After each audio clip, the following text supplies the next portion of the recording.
Assalamualaikum semuanya, kembali lagi bersama channel Misbar. Di video kali ini aku akan menceritakan film berjudul Greyhound. Sebelum lanjut jangan lupa like, komen, share, dan subscribe ya sob. Aktifin juga notifikasi loncengnya, biar kalian gak ketinggalan video terbaru dari channel Misbar.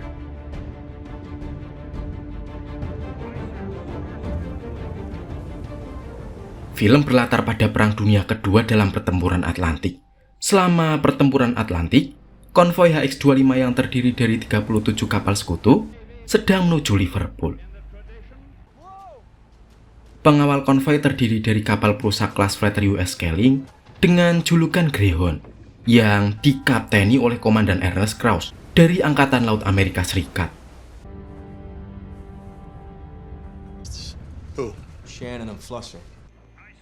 Kemudian ada kapal perusak kelas tribal Inggris HMS James dengan julukan Harry dan korvet kelas bunga Kanada HMCS Doge berjuluk Dicky. Krause adalah komandan keseluruhan kapal pengawal. Walaupun seorang komandan, tapi itu adalah komando masa perang pertamanya. Begitu memasuki wilayah Black Pit atau celah Atlantik di tengah Samudra Atlantik, di mana perlindungan udara mencapai batas jangkauannya, Greyhound dan kapal pengawal lainnya harus melindungi konvoi sampai tiba di sisi lainnya dan kembali mendapat perlindungan dari Angkatan Udara Sekutu. Setelah 3 hari menyusuri Black Pit, konvoi masih aman dari gangguan musuh. Dan Rabu pagi itu mereka masih harus menempuh perjalanan selama 50 jam untuk bertemu dengan perlindungan udara Sekutu di benua Eropa. Saat itu terjadi sedikit keributan antara dua awak kapal. Alhasil mereka pun ditegur keras oleh Krause dan pejabat eksekutifnya bernama Charlie. Sebelum pusat kemudi di Anjungan memanggil Krause, petugas melaporkan bahwa Harry dan Eagle telah keluar jalur selama 2 jam karena ingin berburu. Selain itu, kapal komando konvoi mengabari kalau pencari arah frekuensi tinggi menemukan transmisi Jerman yang diduga dari kapal selam U-boat, berada tidak jauh dari konvoi. Krause pun mengambil alih kemudi dan memerintahkan Greyhound untuk mengejar U-boat itu dengan dibantu oleh Harry dan Eagle. Sementara Dicky ditugaskan menguasai konvoi. Kini Greyhound memasuki mode tempur, sehingga semua awak kapal memiliki pekerjaan yang lebih serius dan mengawal. Kemudian Krause menelpon Charlie di ruang kendali tempur untuk menemukan lokasi U-boat dengan radar permukaan. Tapi dengan cepat dia menyadari dan menghilang lagi ke dalam laut. Kehilangan jejak dengan radar permukaan, petugas sonar Greyhound yang bernama Epstein menemukannya dari suar bawah laut yang dia klasifikasikan sebagai U-boat tadi. Bergegas, Krause mengarahkan kemudi ke arah U-boat berharap dapat mencegatnya. Upayanya nggak mudah, karena U-boat sering keluar masuk sonar Epstein. Charlie juga terus menyesuaikan rencana serangan. Ketika jarak sonar kian mendekat, dan Epstein menyadari kalau U-boat mencoba menyelinap di bawah Greyhound, Krause dengan cepat menggerakkan kapalnya di atas U-boat dan menembakkan serangan penuh ke dalam laut. Awalnya nggak ada tanda-tanda kerusakan U-boat, sehingga Krause memerintahkan kapal pengawal meningkatkan kewaspadaan. Tapi seorang kru di sisi lain melihat tumpukan minyak dan puing-puing U-boat yang kemudian dikonfirmasi oleh Epstein bahwa sonar menangkap sinyal tenggelamnya U-boat. Para kru sangat gembira merayakannya, sementara Krause merasakan emosi pembunuhan pertamanya.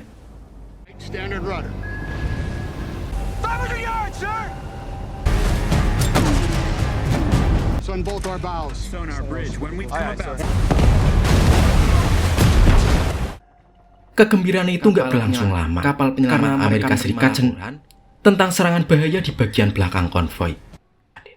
Sebuah kapal dagang Yunani diserang oleh U-boat lain dan dengan cepat tenggelam. Penyelamat Amerika Serikat Cadena dikerahkan untuk mengevakuasi korban selamat. Kapal penyelamat Amerika Serikat Cadena dikerahkan untuk mengevakuasi korban selamat.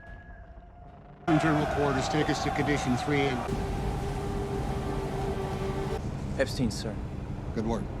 Congratulations, sir. It was an all-hands job. Krause juga mengarahkan Greyhound ke sana untuk membantu, namun di tengah jalan sebuah U-boat menembak torpedo ke arah Greyhound. Mr. Nystrom, I have the con. Captain has the code 0. Alert all escorts, I'm going to the rear. Hey.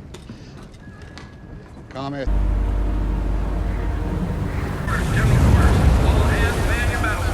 Krause pun dapat menghindarinya dengan manuver yang sangat akurat.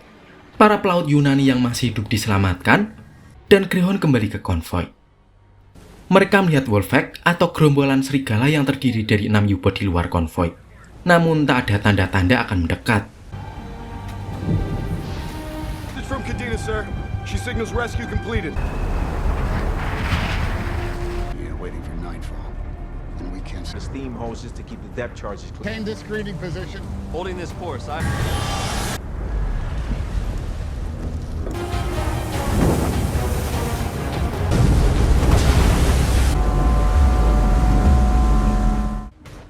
Cross curiga mereka menunggu malam tiba untuk melancarkan serangan massal saat kapal pengawal tidak bisa terlihat. Charlie terus memantau pergerakan ke-6 U-boat itu dari radarnya. Sedangkan di luar badan kapal mulai membeku akibat cuaca dingin di Atlantik yang sedang menangkap sebuah U-boat di dekat Greyhound. Mereka nggak bisa memastikan baringan atau penentu posisi kapal dan hanya bisa mengira-ngira. Karena ancaman sudah dekat, Cross menembak dengan perkiraan baringan itu. Namun sayang, semua tembakannya meleset.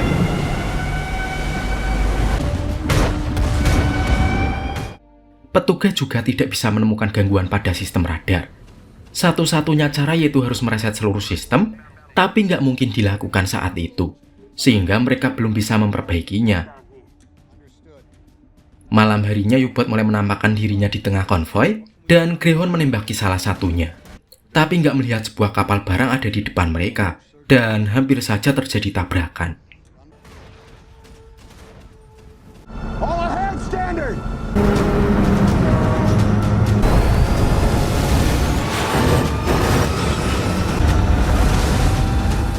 Tak lama U-boat berhasil melesatkan torpedo ke satu kapal tanker minyak sampai terbakar.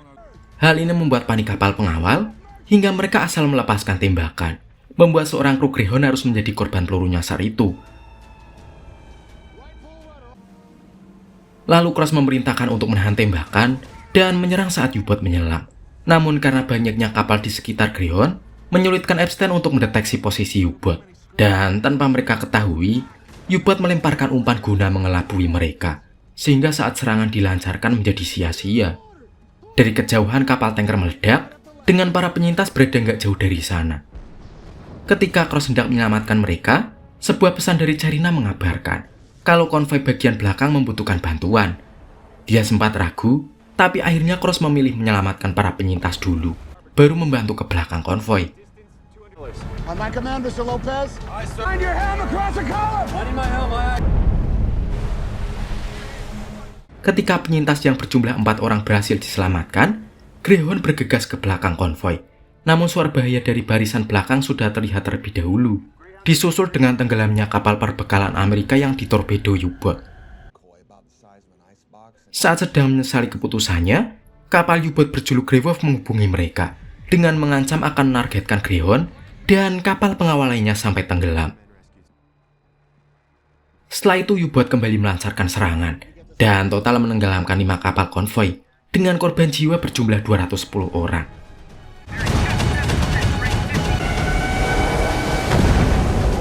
Keesokan paginya Eagle melihat U-boat masih mengintai mereka, sementara petugas amunisi bilang kalau mereka kekurangan stok bom akibat pertempuran tadi malam. Tak lama U-boat mendekat ke arah Greyhound dan Dicky saat semua tembakan mereka meleset. U-boat membalas dengan meluncurkan 2 torpedo yang juga meleset. Lalu Dicky segera menjatuhkan bom air dan memaksa U-boat menampakkan dirinya ke permukaan. Namun U-boat sangat cerdik. Mereka menghindarinya dengan belayar di samping Greyhound, di mana disitulah titik buta tembakan.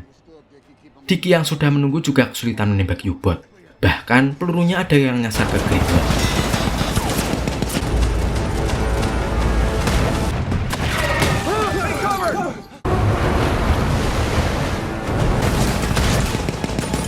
Left full rudder. Left full rudder. Local control.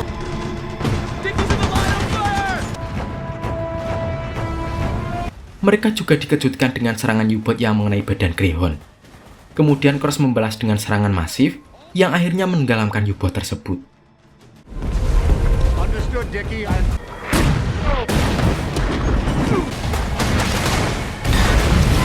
Akibat pertempuran itu Dicky mengalami kerusakan kecil yang segera bisa diperbaiki. Sementara Greyhound lebih parah dengan kebakaran di belakang dek dengan kebakaran di belakang dek yang menyebabkan 3 kru harus gugur. Jasad prajurit yang gugur ditenggelamkan ke laut dengan prosesi pemakaman angkatan laut. Whose second coming in glorious majesty to judge the world. Salute! Attention! XO commands all stop. All stop. Selesai pemakaman, suara bahaya terlihat dari rombongan belakang, yaitu dari Eagle yang sedang terbakar karena ditorpedo oleh U-boat. Cross juga mengkonfirmasi status Eagle yang ternyata masih bisa bertahan dengan diderek Cadena. Singkat cerita, pada Kamis pagi 14 jam menuju perlindungan udara, Eagle nggak mampu bertahan lebih lama. Kapten kapal pun meminta izin kepada Cross untuk meninggalkan kapal, dan Cross mengizinkannya. Thank you. Ditambah amunisi dan bahan bakar yang menipis, kapal pengawal hanya bisa memberikan sedikit perlindungan terhadap konvoi. Hal itu memaksa Cross meminta tolong kepada Angkatan Laut Inggris, dan akhirnya mereka menerima balasan bahwa bantuan akan segera dikirim ke titik yang telah ditentukan oleh Angkatan Laut Inggris.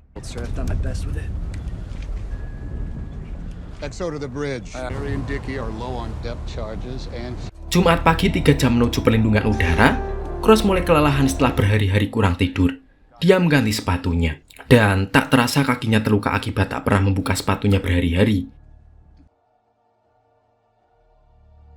Tak lama 2 kapal U-boat terlihat lagi di sekitar konvoi, disusul komunikasi radio dari Grey Wolf yang mengancam akan menghabisi semua konvoi hari ini. Greyhound kemudian menembaki Grey Wolf, yang dibalas juga tembakan torpedo dari kedua U-boat itu. Untuk menghindari kedua torpedo itu, Cross sampai memutar Greyhound hingga kemiringan maksimum.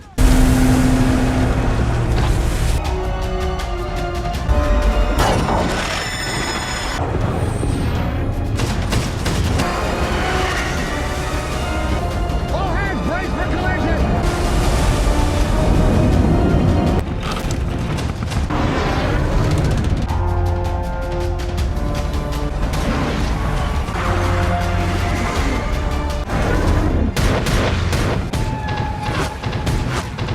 Pertempuran terus berlanjut hingga Greyhound berhasil menegangkan Grey Wolf.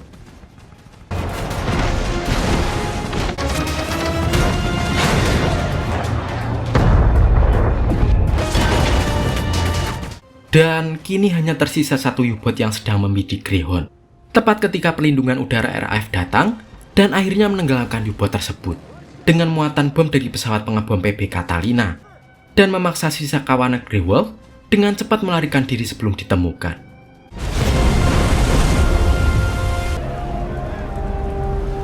Saat menilai kerusakan, Cross menerima kontak radio dari kapten kapal perusak Inggris Hamish Damon bahwa bantuannya telah tiba dan akan mengambil alih pengawalan konvoi sampai ke Liverpool. Sedangkan Greyhound, Harry dan Dickie diperintahkan menuju pangkalan Angkatan Laut London untuk diperbaiki. Kapten Hamish Damon juga memuji Cross atas pencapaian yang mampu menumbangkan 4 U-boat dalam komando pertamanya. Sebelum berpisah dengan konvoi, Cross menulis surat untuk mereka yang berisi ucapan terima kasih atas kerjasama mereka. Send it. Signal bridge, aye, sir. Lalu dia menyerahkan kemudi kepada seorang kru, kemudian beristirahat di kabinnya. Semua yang ada di sana menatap Cross dengan heran, karena mereka baru sadar bahwa Cross belum meninggalkan ruang kemudi semenjak memasuki Black Pit. Mereka sangat kagum dan memberi rasa hormat kepada Cross. Lalu ketika sedang menuruni tangga, Cross mendengar teriakan dari kapal konvoi, di mana para penumpangnya berterima kasih kepada Greyhound.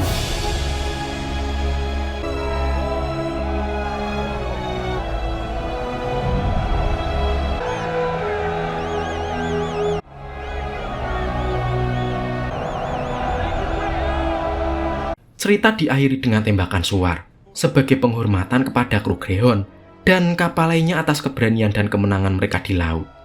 Cross pun masuk ke dalam kamarnya dan beristirahat. Dalam akhir film kita diperlihatkan bahwa selama pertempuran Atlantik, lebih dari 3.500 kapal yang membawa jutaan ton kargo tenggelam dan menewaskan 72.200 korban jiwa. Kemudian, film pun akhirnya tamat.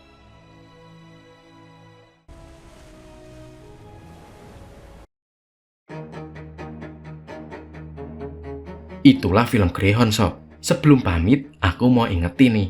Jangan lupa like, komen, subscribe, dan nyalain loncengnya ya Sob. Sampai jumpa di video yang selanjutnya. Wassalamualaikum warahmatullahi wabarakatuh.